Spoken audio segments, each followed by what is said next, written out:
Como que os líderes podem usar esse feedback para fazer as pessoas evoluírem, para gerar mais inovação no fim das contas, para gerar mais conexão? Assim, tem alguma dica, alguma regrinha de ouro para feedbacks? Assim, o que eu acho é que, aí, dando a minha opinião mesmo aqui, né, particular, e o que eu tento pregar com o pessoal lá. O feedback ele é importantíssimo, mas ele não é a bala de prata. Ele, isolado, ele não resolve todos os problemas, né? Apesar de que ele ajuda muito, né? Quando bem feito. Então, eu acho que a importância do feedback é que é criar um canal aberto de comunicação com a pessoa que você está passando aquele feedback. E é importante que ele seja um feedback tanto positivo ou negativo. A gente tende, às vezes, poxa, a pessoa está mandando bem, não, que bacana e tudo mais. E aí, quando comete um erro, alguma coisa assim, aí, não, está na hora de um feedback porque a pessoa mandou mal. Poxa, mas você estava dando feedback positivo para a pessoa quando ela estava mandando bem? Então, acho que essa é a primeira pergunta que tem que se fazer, né? Muitas vezes se coloca o feedback como aquele momento de chamar a pessoa para o jogo de novo, porque erros acontecem, todo mundo vai errar, todos nós erramos, né? E é importante ter quando a pessoa comete um erro, se você não falar com ela que ela está errando, ela não vai saber. Então, assim, essa é a grande importância do feedback. Mas, assim, se você conversa com a pessoa só no feedback, começa a ficar uma comunicação não tão efetiva, né? Eu gosto de brincar que 90%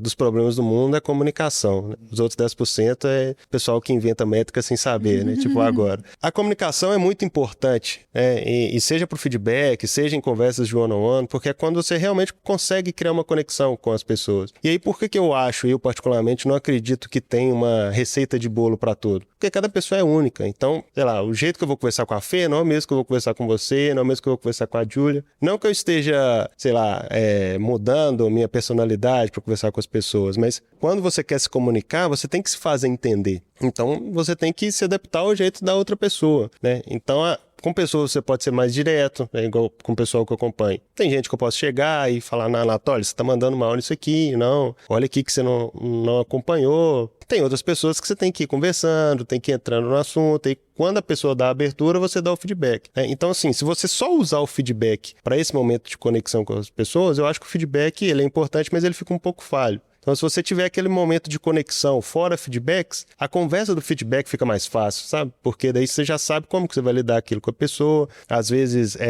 a própria pessoa já reconhece e aí ela tem confiança em você para se abrir.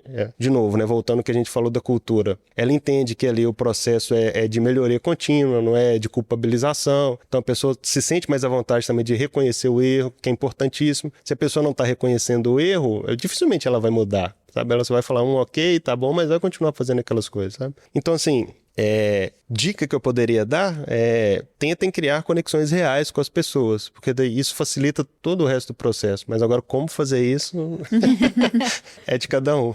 Deixa eu só fazer um comentário, porque você foi falando e eu fiquei pensando, por exemplo, né, quando a gente dá um feedback pra alguém que a gente tá desconectado de alguma maneira e o feedback não é bem recebido, assim. Isso acontece porque o ser humano, ele é muito emocional. Eu acho que existe, assim, uma áurea, assim, de que a gente acha que a gente é muito racional, sabe? Que as decisões, principalmente dentro do trabalho, dentro, né, de uma empresa, elas são muito mais racionais, né? Pô, meu trabalho, né? Eu não vou ser muito emocional ali. Mas isso, assim, ao meu ver, é uma grande falácia, assim, sabe? Acho que tá todo mundo o tempo inteiro, assim, tomando decisões com base em emoção. Só que a gente realmente é muito inteligente, então o nosso próprio cérebro vai criando discursos racionais para poder justificar as nossas decisões. E às vezes, nossa, parece funcionar muito, assim. Mas por que muda, então, que quando eu tô conectado com alguém e eu dou um feedback, funciona? A pessoa realmente recebe bem e consegue ali propor alguma melhoria. E quando eu tô desconectada, eu posso dar o mesmo feedback com a mesma forma e não vai funcionar, né? Assim, é porque tem algo ali que é da emoção mesmo. E aí eu acho que algo que ajuda as lideranças hoje em dia é entender de inteligência emocional mesmo, né? Começando por si, né, do porquê que eu tomo determinadas decisões, mas também tentando compreender como a outra pessoa funciona, que foi um pouquinho do que você disse ali, né? Como que a Júlia funciona? A partir do meu convívio com ela, e talvez a conexão seja só por aí mesmo, né? O convívio, a frequência, o quanto que eu converso com ela, o quanto que eu sei da história dela e ela da minha, porque aí, se a gente se conhece, eu compreendo melhor,